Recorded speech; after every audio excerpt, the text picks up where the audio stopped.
dans tout un tas de situations dans votre vie perso, et bien évidemment, en général, on répète son comportement dans la vie professionnelle, vous rencontrez des situations où, pour trouver votre équilibre, votre juste milieu, le vôtre, hein, pas celui que les autres vous indiquent, mais pour trouver votre équilibre, votre bien-être, etc., vous testez tout un tas de choses, avec réussite, avec échec, etc., bon, peu importe. Mais souvent, ce que vous faites, et c'est le propre de l'être humain, hein, je vous rassure, il n'y a pas que vous, le reste de la planète le fait, et de nombreux exemples dans l'histoire, pour faire quelque chose de plus global, qui indiquent que le monde entier a ce mode de fonctionnement.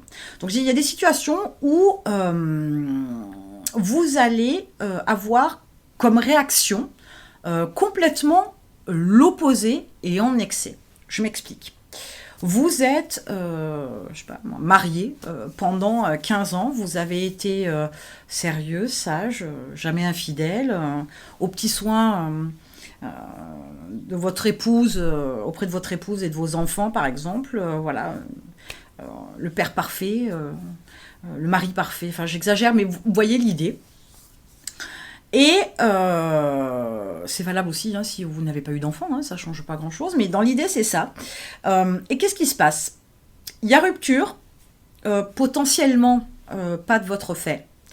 Qu'est-ce qui va se passer comme réaction à l'opposé? Bien souvent, assez souvent, pour pas dire tout le temps, parce que il y a deux types de personnes, deux types de réactions face à ça, mais il se pourrait qu'au final, une fois, entre guillemets, libre, vous décidiez d'avoir de multiples aventures. Sans cesse et sans relâche, toutes les occasions sont bonnes, occasions ou provoquées, et vous avez énormément d'aventures, beaucoup d'excès sur cette partie-là de votre vie.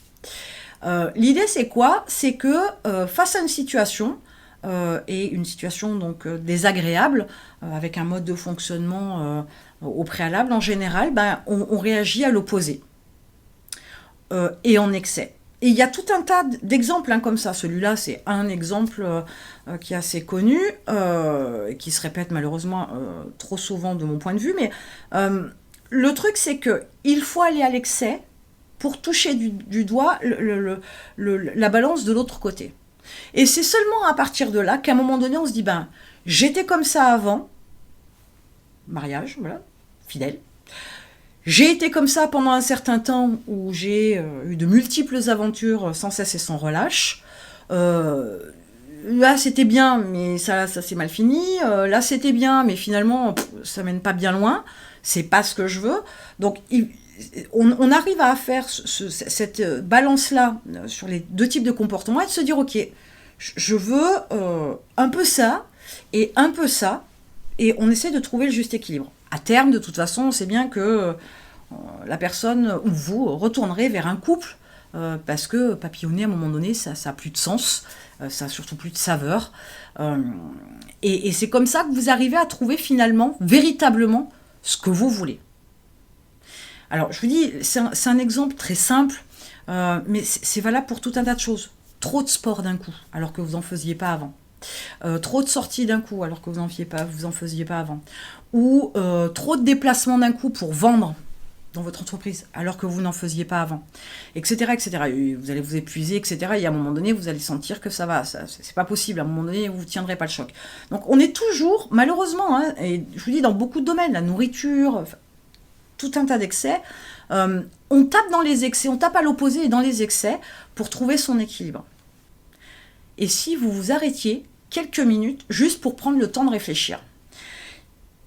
Pour votre entreprise, vous ne pouvez pas vous permettre d'avoir ce type de comportement un peu irréfléchi parce que ça ne va pas fonctionner.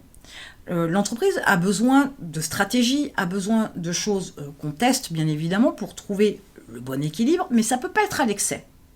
Pourquoi? Parce qu'une fois de plus, vous le payerez. Et vous le payerez en perte de temps, en perte de chiffre d'affaires, etc. Donc, lorsque vous regardez votre entreprise et que vous passez d'une situation à une autre, avec, enfin du moins d'un état à un autre, avec une situation au milieu qui a été déplaisante, un échec par exemple, n'allez pas dans l'excès. N'allez surtout pas dans l'excès. Et n'allez pas chercher forcément cet opposé. Parce que la finesse dans l'entreprise, c'est que vous pouvez légèrement modifier quelque chose pour trouver votre équilibre. N'allez pas sur une réaction avec des sentiments, des émotions, etc., des besoins à assouvir. N'allez pas sur un mode de fonctionnement où vous, en tant que personne, réagissez à la situation. Absolument pas. En ayant cette approche-là, tout ce que vous allez y gagner, c'est, je vous dis, d'aller à l'opposé et d'aller à l'excès. Et vous risquez de le payer dans l'entreprise. Il y a un moment donné, par un moyen ou par un autre, voilà, une fois de plus, il y a un retour de bâton.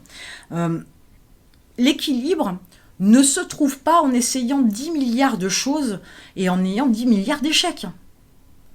L'équilibre, il se trouve avec de la réflexion, de l'analyse et de la modification, mais pas à l'excès. Un simple détail peut vous permettre de trouver l'équilibre dans l'entreprise.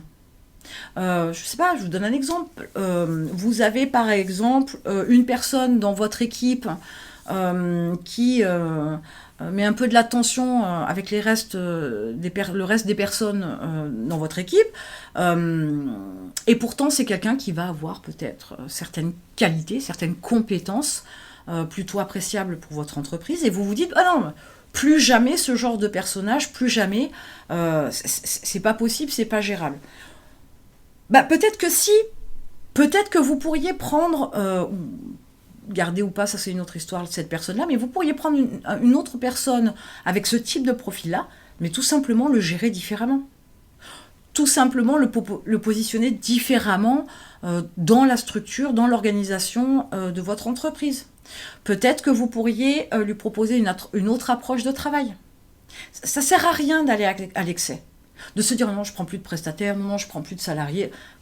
Il y a eu des situations qui ont fait que finalement, vous avez été déçus. Mais ce n'est pas parce que vous avez été déçus par une, deux ou trois personnes que vous avez pris en tant que salarié qu'il ne faut plus en prendre. Quelquefois, il suffit de modifier une toute petite chose. Et dans votre entreprise, ça tient à ça. Vos stratégies de communication, votre produit, effectivement, la composition de votre équipe, le mode de fonctionnement avec l'expert comptable. Il y a tout comme ça, tout un tas de choses où n'allez pas à l'excès, mais essayez d'identifier là où vraiment ça vous a mis dans une situation délicate, inconfortable, tout ce que vous voulez, et essayez d'aller trouver une solution pour modifier ça. N'allez pas ni à l'excès, ni à l'opposé. Vous allez le payer de toute façon, et beaucoup trop cher, en argent, en temps, en bien-être, en tout ce que vous voulez. Donc, ayez ce recul. Et je le dis, j'aime bien cette expression, agissez un peu comme un avocat en n'étant que sur des faits, pas des émotions. Si vous enlevez les émotions sont mauvaises conseillères dans tout un tas de situations. Si vous enlevez les émotions et que vous regardez juste les faits, vous pourriez vous apercevoir qu'effectivement, il y avait ce grain de sable-là qu'on aurait pu enlever et on aurait pu remplacer par, je sais pas moi, un rouage un peu plus efficace. Donc ne vous enflammez pas, ça sert strictement à rien d'aller à l'opposé et dans l'exagération pour pouvoir trouver votre équilibre. Si vous vous écoutez à titre personnel, si vous analysez de manière factuelle dans votre entreprise, vous verrez que ça tient toujours à pas grand-chose. Mais il faut vous interroger, il faut réfléchir. Ça ne va pas venir comme ça, toquer à la porte du jour au lendemain. Ça ne va pas vous apparaître comme une illumination parce que vous avez d'un coup grandi ou échangé avec quelqu'un.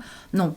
Prenez le temps de réfléchir à tout ce qui est déséquilibré dans votre vie pour pouvoir trouver votre propre équilibre. Et je vous dis autant à titre perso que pour votre entreprise. Et c'est d'autant plus important pour votre entreprise.